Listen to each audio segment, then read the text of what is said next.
মাঠে এসে হুট করেই রিল্যাক্স মুডে দাঁড়িয়ে থাকা চট্টগ্রামের টিম বাসের চাকা বদলাতে হলো। অন্য দলগুলো যে যার মতো করে তাদের টিম বাসে ব্র্যান্ডিং করেছে, পার্থক্য শুধু চট্টগ্রাম একটা টিম বাস হয়েছে, এতেই যেন সবাই খুশি। সেই টিম বাসের চাকার আবার মাঠে এসেই হলো বেহাল দশা, বাধ্য হয়ে সেটা বদলাতে হলো। পার্থক্য বুঝতে হলে পাশে দাঁড়িয়ে থাকা ঢাকার টিম বাসটা দেখতে হবে, তখনই আপনি বুঝতে পারবেন। হয়তো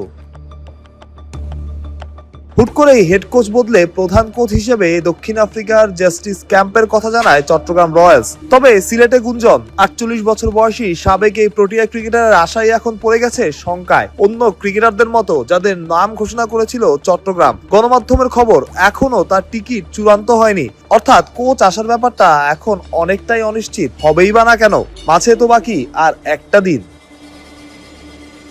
কেন চট্টগ্রামের এমন বেহাল দশা হলো?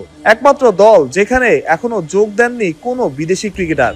মাঝে আবরার আহমেদের মতো তারকা ক্রিকেটারের নাম জানালেও তিনি আসছেন না। নাম সরিয়ে নিয়েছেন পল স্টার্লিং, ডিকভেলা, এনওসি পাননি। বোঝাই যাচ্ছে সংকটে পড়ে গেছে ফ্র্যাঞ্চাইজিটা। তবে কি কোনো বিদেশি ছাড়াই মাঠে নামতে হবে চট্টগ্রামকে? মাঝে মাত্র একদিন, তবে যতটুকু খবর ক্যামেরন ডেলপোর্ট আসছেন। তিনি এলে অন্তত দলে একজন পরিচিত চেনা বিদেশি ক্রিকেটার যুক্ত হবেন। তাছাড়া অন্য দলগুলোর তুলনায় একদমই আলাদা চটলার দলটা। নাইম শেখকে তারা কোটি টাকার বেশি দিয়ে দলে নিয়েছে। শেষমেশ কি হবে? চট্টগ্রামের এই দলটাই থাকবে তো? যাই হোক, আর কোনো দুর্বার রাজশাহী না ফিরুক বিপিএল এ, মাঠেই জবাবটা দিক চট্টগ্রাম রয়্যালস।